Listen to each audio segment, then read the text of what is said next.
നിങ്ങൾക്ക് എല്ലാവർക്കും misazkitchenലേക്ക് സ്വാഗതം. ഇന്ന് ഞാൻ വന്നിരിക്കുന്നത് മിക്സർ ഗ്രൈൻഡറുടെ സഹായത്തോടെ വെളുത്തുള്ളി വളരെ എളുപ്പത്തിൽ എങ്ങനെയാണ് തൊലി കളഞ്ഞെടുക്കാമെന്ന ഒരു കിച്ചൺ ട്രിക്ക് ആയിട്ടാണ്. ഇതിന് ഞാൻ 4 വെളുത്തുള്ളി എടുത്തിട്ടുണ്ട്. വളരെ ചെറിയ അല്ലികളാണ് ഇതിലുള്ളത്. അതുകൊണ്ട് തന്നെ വളരെ ബുദ്ധിമുട്ടായിരിക്കും ഇതിൻ്റെ പുറം തോട് അല്ലെങ്കിൽ തൊലി കളഞ്ഞെടുക്കാൻ വളരെ ബുദ്ധിമുട്ടായിരിക്കും. നമുക്കിത് ആ മിക്സർ ഗ്രൈൻഡറിൻ്റെ ചെറിയ ജാറിലിട്ടിട്ട് വളരെ എളുപ്പത്തിൽ കളഞ്ഞെടുക്കാൻ പറ്റും. അതെങ്ങനെയാണെന്ന് നോക്കാം. ആദ്യം ഇതിൻ്റെ അല്ലികൾ, അത് 2, 3, 4 അല്ലികളൊക്കെ ഒരുമിച്ച് കിട്ടും. അതെടുത്ത് അടർത്തിയെടുത്തിട്ട് അതിൻ്റെ ആ ഞെട്ടുഭാഗം ഉണ്ടല്ലോ, അതൊന്ന് കട്ട് ചെയ്ത് കളയുക. ഓരോ അല്ലികളും അടർത്തിയെടുത്തിട്ട് കളയണമെന്നില്ല. ഒരു 5-6 അല്ലി ഒരുമിച്ചെടുത്തിട്ട് നമുക്ക് അതിൻ്റെ ഞെട്ടിങ്ങനെ കളഞ്ഞെടുക്കാം.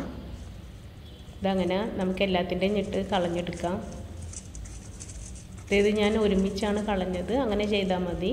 എന്നിട്ട് നമുക്ക് മിക്സിയുടെ ചെറിയ ജാറിലേക്ക് ഇട്ട് കൊടുക്കാം. എന്നിട്ട് ആ മിക്സിയുടെ വിപ്പ് ബട്ടൺ ഉണ്ടല്ലോ, അതിനകത്തൊന്ന് പ്രസ് ചെയ്താൽ മതി. ജസ്റ്റ് ഒരു പുഷ് മാത്രം കൊടുത്താൽ മതി. ചില മിക്സിക്ക് റിവേഴ്സ് ബട്ടൺ ആയിരിക്കും, അതൊന്ന് ചെയ്യണം. ഇത് ഞാൻ ഒരു പുഷ് മാത്രം കൊടുത്തിട്ടുള്ളൂ. എന്നിട്ട് നമുക്ക് നോക്കാം.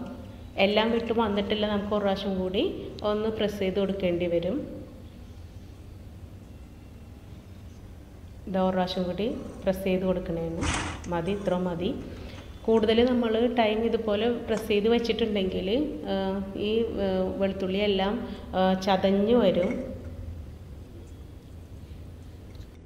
ഇപ്പോൾ ജിഞ്ചർ ഗാർലിക് പേസ്റ്റൊക്കെയാണ് ഉണ്ടാക്കുന്നതെങ്കിൽ അല്പം ചതഞ്ഞെന്നോർത്ത് കുഴപ്പമില്ല. അപ്പം നമ്മൾ ഈ അല്ലികൾ ഇങ്ങനെ അടർത്തിയെടുത്തതിന് ശേഷം ഒന്ന് നന്നായിട്ട് കഴുകിയിട്ട് ഈ ജാറിലിട്ട് കൊടുത്താൽ മതി.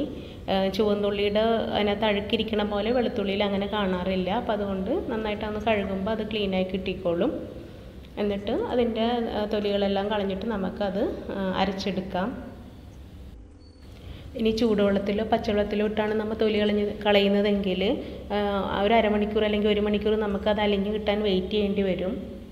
പിന്നെ അത് നന്നാക്കി എടുക്കാൻ സമയം വേണ്ടി വരും. അപ്പോൾ ഓവനില്ലാത്തവർക്ക് മിക്സിയിൽ വളരെ എളുപ്പത്തിൽ ഗാർലിക്സിൻ്റെ തൊലി കളഞ്ഞെടുക്കാം. നിങ്ങളെന്തായാലും ഇങ്ങനെയൊന്ന് ചെയ്ത് നോക്കണം. നിങ്ങളെല്ലാവരും ഈ ചാനൽ സബ്സ്ക്രൈബ് ചെയ്യണം, ലൈക്ക് ചെയ്യണം, ഷെയർ ചെയ്യണം, കമൻറ്റ് ചെയ്യണം. Thank you.